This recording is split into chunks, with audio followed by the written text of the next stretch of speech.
Please open your Bibles or feel free to follow me on the screen.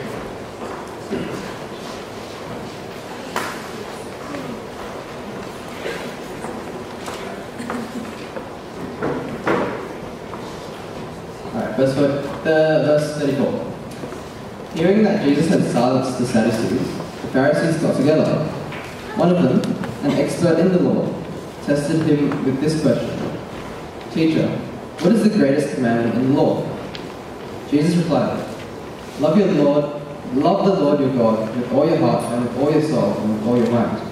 This is the first and greatest commandment. And the second is like it, love your neighbor as yourself.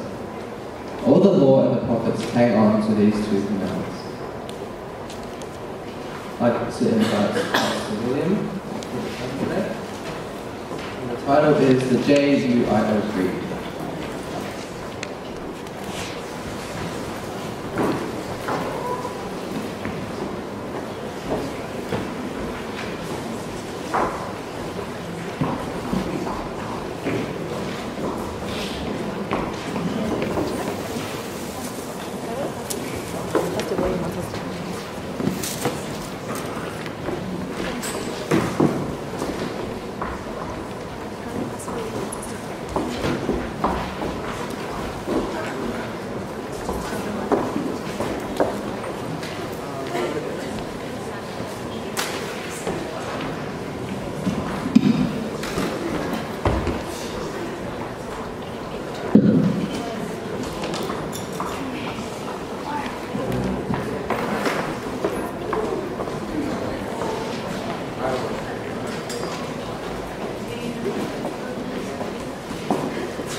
Other of my friends, it's weird, especially non-Christian friends, but it's good, at least to maintain eye contact. Something to think about when you pray for someone. It's possible. Now, someone's closing their eyes. You should have a pen, and I've given you some handouts there, but main thing is that we'll start off with the blank side. We have those. Write notes. I don't know about you, but I write notes to stay awake and to keep focused. Some of you might be different, you might be oral learners, but I found out that in your generation, most of you are visual learners. So, let's see where we go. Now, when you look at this, when you look at this picture, what does it remind you of? Exams? Anything else? Tax returns, yes. Tuesday is the end of the financial year, 30th of June. Anything else?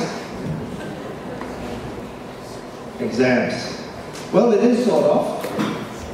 These are young Jewish boys, and they're memorizing the thing called the Shema. And they're supposed to recite it daily, morning, noon, and night. And this is what happens in the Jewish tradition.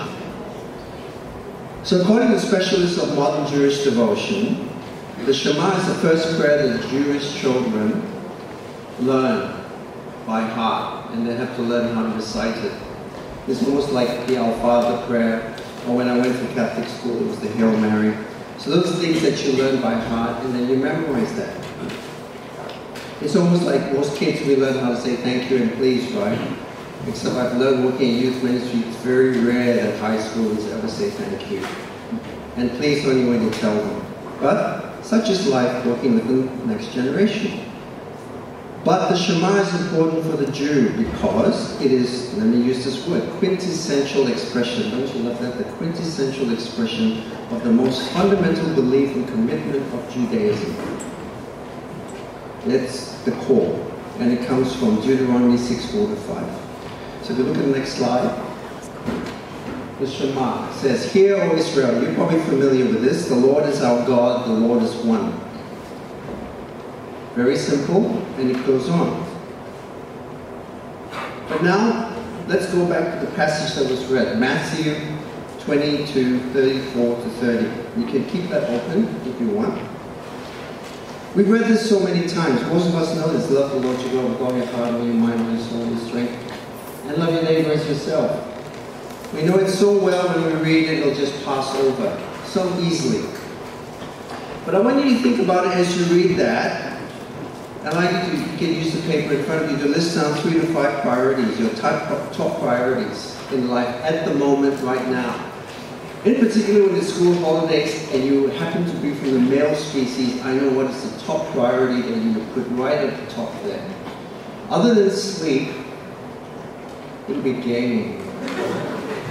I've already got complaints from so many parents saying, can you talk to my son about his problem?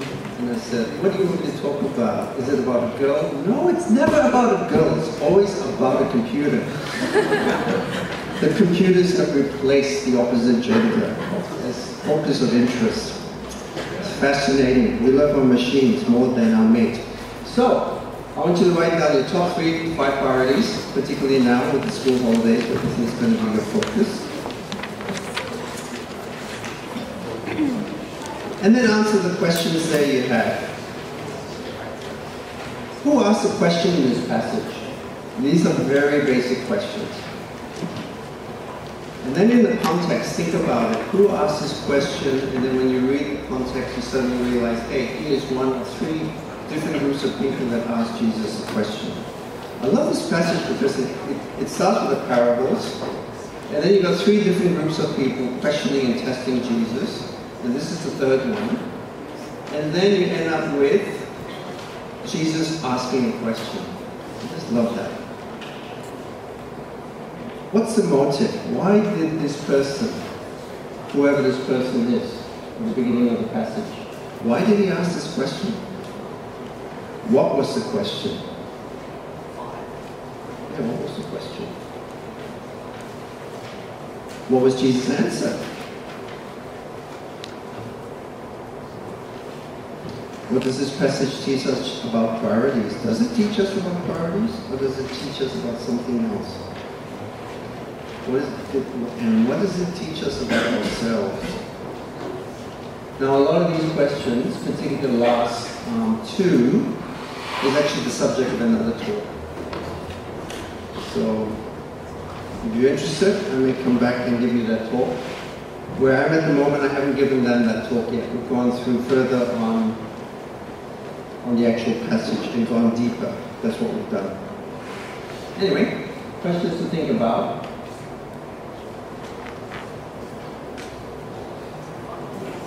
The Old Testament has 613 commands. Can you imagine trying to remember 613 commands and trying to follow those? Now, there's quite a fair few in the New Testament too, on top of that. You actually sit down and listen to them. And here, the person is asking, what's he asking? Which is the greatest commandment in the law? And so Jesus summarizes it by taking 2. He first quotes Deuteronomy 6, 4-5, which says, love God. Now, I've seen other people say, oh, the heart means this, the soul means this, the spirit means this, and the strength means that. You can take that, or you can take it as what we normally call hyperbole, isn't it? Jesus is emphasizing with everything, with all that you are. Love me completely, totally. And then your mind goes back to the Old Testament and you think, you shall not have any idols. God wants our total and complete allegiance, loyalty, absolute, above the opposite gender, above even our parents, sorry to say, because we're in a Chinese culture, above studies, above work, above computers, above shopping, anything that consumes us and that we think about, it's got to be above that. And it can even be, shockingly, above Bible study, because sometimes the motive for Bible study is just to increase knowledge. Sometimes Bible study and having the knowledge of the Bible can cause us to boast.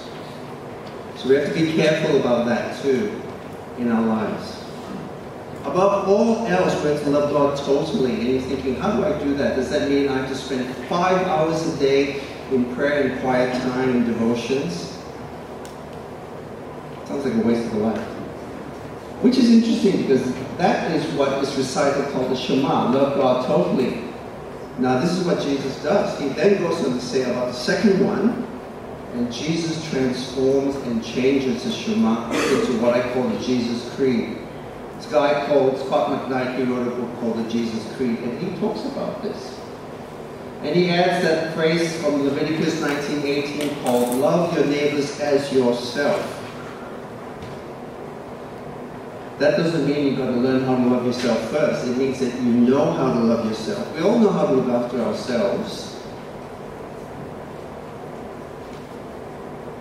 And this is another diagram. The first one was the fun one. So this is what happens when you drink a lot of coffee and you sit down and you prepare sermons and you think about how to communicate. So at the end of the passage, if you look down, it says in verse 40, all the law and the prophets hang on these two commandments. So that's why I got the hook there.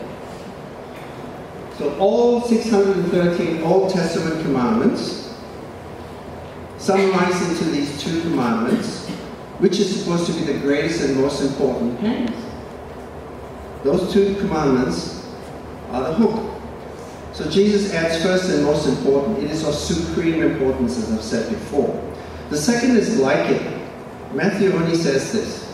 Mark doesn't mention this, but Matthew says this. The second is like it. In other words, the second command, to love your neighbor as yourself, is like the first command in that it is also the greatest and the most important. It's not love God first, and then two, love others, and then myself third. No, it's just saying that it's all together. It's a package deal. It's complete. Which is why when you read John, and particularly 1 John, where he says to love God is to love others, that's why. You've got to complete the circle. To love God is to love others. If you're not loving others, you're not loving God. Jesus adds that whole dimension. And when you read the Old Testament, you begin to see the errors of Israel when they didn't love others as an expression of loving God. And he uses the word law and prophets. That means the whole Hebrew canon, the Bible. That's how it was structured. So the whole Hebrew scriptures is summarized, hang upon this, they depend upon this. So let's go through the process. To love God is the Shema. That's what it says. To love God and others is what Jesus does. He adds the others. Now, you talk to the Jew that the loving God means they're only worried about loving fellow Israelites when they look at Leviticus 19:18. Even though in the context, if you go to Leviticus, actually talks about aliens as well. But Jesus, when you start reading through Matthew, you understand that he also wants us to love everyone, including enemies. And if we can hyperlink to Luke, the definition of neighbor includes Samaritans, not only Samaritans, but non-Christians. Is mine one definition. So Jesus expands the scope, and he says, stop looking narrowly. So for us, one of the mistakes of the church is we know how to love one another well, but we don't know how to love others outside the church well. I reckon we don't know how to love each other as well either in the modern age. So that's the Shema. And now we have the Jesus Creed, the new, revised, expanded version. This, I would argue, is the core of Christianity.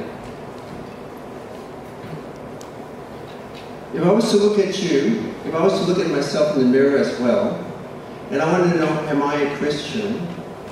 I'm not going to go through a propositional phrase that says, do I trust in Jesus?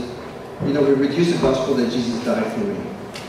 The whole Bible is incredible. We say the cross is everything. I've heard it all before. And we reduce this whole, how many pages and how many words in here. Jesus died for me. I agree with that, but the problem is that we reduced it. It's more than that. And yet Jesus himself never spoke about that. He talked about this. So for me, if you've received Jesus Christ, you've trusted in him, you believed in him by grace alone, through faith, If you're not loving God with everything, and if you're not loving your neighbor as yourself, I am not convinced that you're a Christian. Even if you attend church every week, even if you study the Bible and read it every day, and you post your devotions to me, and I read it and I say, wow, you got great insight, man, you do well in English extension and all that stuff. No. I'm still not convinced until I see fruit. If I don't see fruit, I'm not going to baptize you. No way. That's what the Bible says. I would read through 1 John and go through and say, have you done this? Can I see this in your life? Can I see that in your life? Am I seeing love? If I don't see love, and I only hear knowledge, it's not good enough for me. I have a whole generation I grew up with, and we are knowledgeable in the Word of God. That is the one thing. Went through CBS, went through all those things that we could ever ask for, went through Navigators, memorized Scripture and everything, and most of them have fallen away and have become the third soil, and career and life and children, everything else has taken over and is the greatest and the most important and the priority above loving. I think this is the most neglected command. This is the essence of Christianity. This is our essential command. If you want to know how a spiritually formed person is, we will go back to this. And you can unpack this by reading the rest of the New Testament. There's so many other commands that talk about what it means to love, the law of love. So this is our DNA, and this is the diagram that I came up with for our church. So this is the DNA of our church. To be a spiritually formed church is a church that loves God more. We've got to love God more, and we've got to show it. Not just in our ability to sing. Yes, we need to show our talents. We need to use our talents. If you're musical and you're not using it for God, it's atrophying. That's a waste. How can you deny the rest of the body by not giving your gifts and talents to God for the body? And besides, your parents spend so much money on this music. I think about my kids, how much money I spend on music, and I'm like, wow. $15,000 for a violin. $10,000 for a bow. And what's the next one up? 50 to 100,000 for the next violin up. It's just a piece of wood with 4 strings. Must be really good wood. It's a church that really loves God more. It's a church that loves people more. And this is our neighbors. And it's a church that loves more people. But let me go further. And let's put feet to our faith. This is the other problem. We know how to read, we know how to sit and listen, like we are this morning, but we have a problem in applying. Application. Same thing in Bible study, I'll sit there and get to the application session. This happens at our youth group. We're doing obedience-based Bible studies, and right in the end, I'll walk into each group and say, are you up to application? No, we're still talking about it. And then right in the last 2 minutes, you do application. And then say, oh, we haven't got time, we'll post it. And then I'll go back next week. Did you post it? And did you apply it? No. So all that time during Bible study, 1.5 hours, 2 minutes for application. Just think about that. What a waste of time. It's almost like going to uni for 3 years and not getting a job. Or you get a job and you decide, oh, I'm not going to work, I'm just going to sit, get marry a rich person, right? I mean, that's it, live life. Just spend someone else's money. It's ridiculous. Now, this is a challenge I have for you this week. I want you to try this out. I challenge this to my church as well. Every morning, set your alarm. You all have smartphones. And if you don't, then put it on your computer. Every morning, or every time you go to the toilet. Yes, you've got to go to the toilet. Or before the meal. Recite this. You can get the bookmark, Hear, O Israel, the Lord our God, the Lord is one. And love the Lord your God. Recite it, meditate on it, think about it. You have to travel to school, think about it, meditate on it. And then ask God to make it real in your life. How can I apply this today, Lord? Ask Him. Now I'm going to give you the diagrams. J-UIO, Jesus, up, in, and out. Now this is a simple way to express these elements of essential kingdom. of obeying the Great Commandment and obeying the Great Commission. Mike Green started this, I'll skip that. Mike Green started this, a guy named Mike Green started this diagram.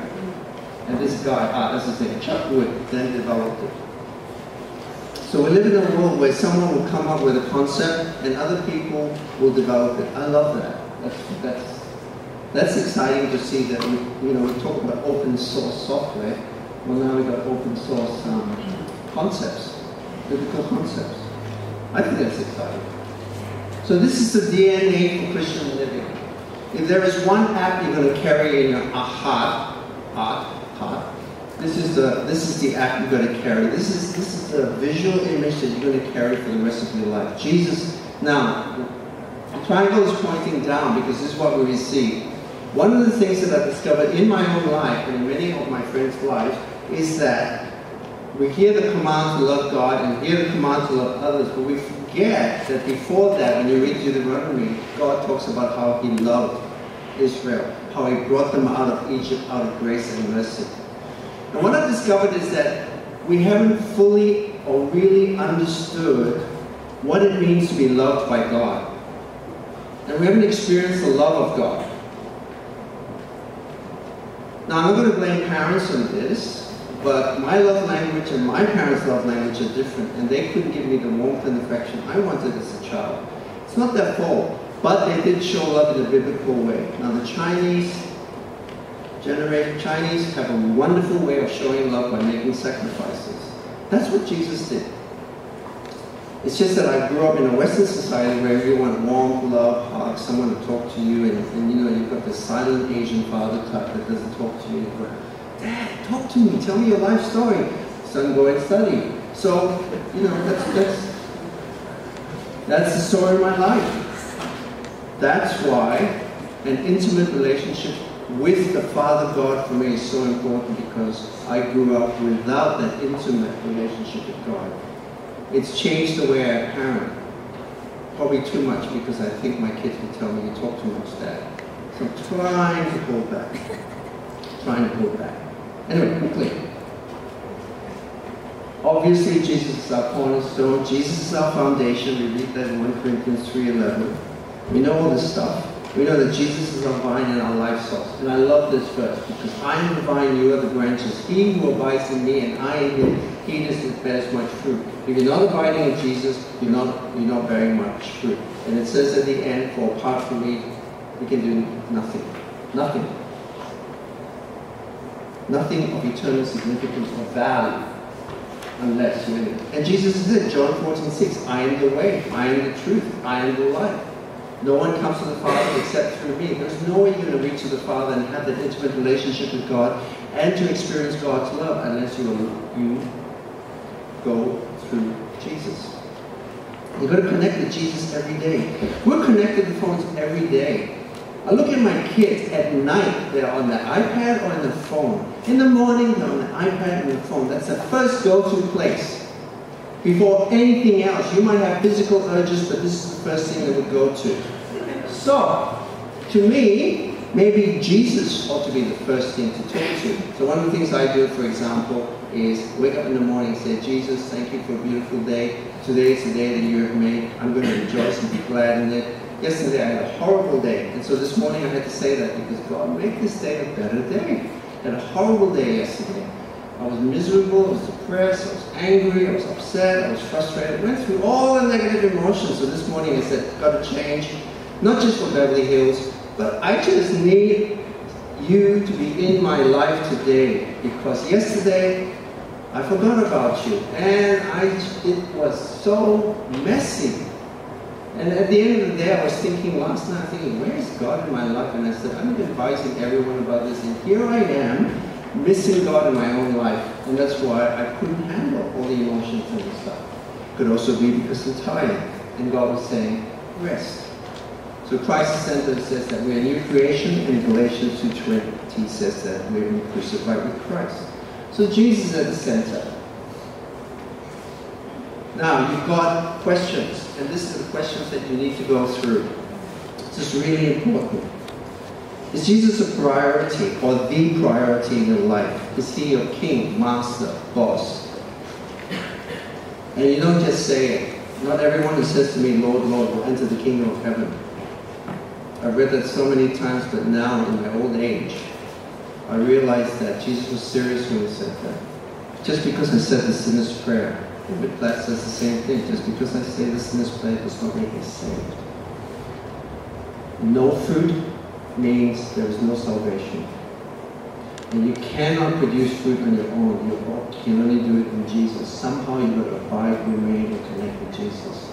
It's produced from the inside out through relationship with God. You can produce pretend fruit. I call it plastic fruit. You buy it from the shop and you hang it on yourself like a tree. You can do that, but it's still not real. How have you become more like Jesus in the last month? I think that's the question you should ask yourself. Love, joy, peace, patience, kindness. I always stumble in patience and gentleness. I'm a very impatient person, so God is still teaching me that lesson. And that's the one I first brought to it. Am I patient? Am I gentle? Are you practicing the character trait off, and then you pick one of Jesus? Have you studied Jesus' strategies reaching the world for him? Jesus' ways of doing things. We read so many books about other strategies and ways of doing things, and yet when you read the Gospels, you actually find out how it's supposed to be done. How often do you talk about Jesus? This is the big one. Everybody finds it so hard. Whether they go to school, they go to uni, or whether they go to work, they can't even talk about Jesus. We're too ashamed. Don't be ashamed to talk about Jesus. I'm scared to talk about Jesus the most because, they might start looking at me and judging me. Let them judge you. We need pressure in our lives, right? We need to declare, I'm a Christian, look at me. Isn't that wonderful? Look at my life. I want you to examine my life to make sure that I am living according to the Scriptures. I think that is the best thing you could ever do. That would change the world, because then you're more aware of yourself. Hey, am I a Christian or not? Am I following Jesus? And then when you make a mistake, you actually go to your friends or your colleagues and you say, I'm sorry, I stuffed up. That's a heart of humility. If you can't talk about Jesus, where is Jesus in your life? How are you obeying the commands of Jesus? So notice Jesus is the center of your life and you're being loved by Jesus. The command that we just looked at, the passage talks about up. Jesus is our only way up to relate to the Father, according to John 14:6. And in John 1:18 it says, no one has ever seen God. The only Son who is in the bosom of the Father, he has made him known.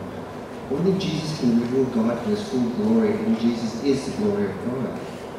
He has commanded us to love God with everything. And in John 14:21 it says that to love God is to obey his commands. So here's the questions for up. How's your time with Jesus going? Do you keep a spiritual journal? Is a question I always ask people. Are you saturating your life with the Word? This is really important. Some of you I know are really good at this. Don't stop. Meditate on it, day and night. Are you having a good time talking to God and listening to him? You know what, even if it's a bad time, dry, nothing's coming out, you know what, life is boring and life is tough. So when you don't feel right, just push on and do it. You still got to eat. You eat when you don't enjoy the food, right? The other things you got to do, which you have to do, and you just do it. The feelings come after. Do you feel like you worship him? And worship is more than just singing, by the way, in case you forgot. Are you obeying his commands? Do you have any sin to confess? You know, in James it talks about confessing our sins to one another. This is the one thing we don't do very well. We don't keep each other accountable in our small groups. If anything, we love to confess our knowledge, not our sin. And I don't mean the other way around, where you have some person that wants to confess their sin, and takes up all their time, or her time.